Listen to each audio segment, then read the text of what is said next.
करीतात ते पांडुरंग यांना इथं वेळ झाली इथं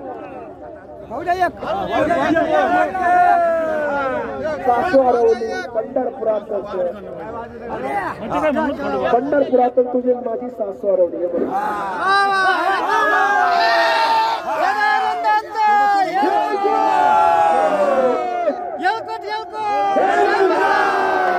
सदानंदाचा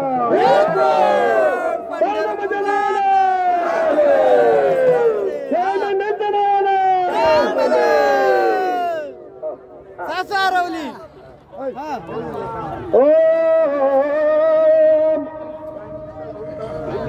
मी सांगत होतो मंडळीला पंढरपुरात तुझ्या घेऊ नको तुझे ऐकलं नाही हरवत आपल्याला का होणार नाही म्हणजे सट गावं आता हरूनच गेली आता काय करायचं सासू हरवली ना माझी आता काय करायचं तुम्हाला दिसली का मला तर काय दिसलं भाऊ पाय शोधून मग काय काय सकून घाबरू सकून तू घाबरू सकून पोलीस फिरायचं की रावली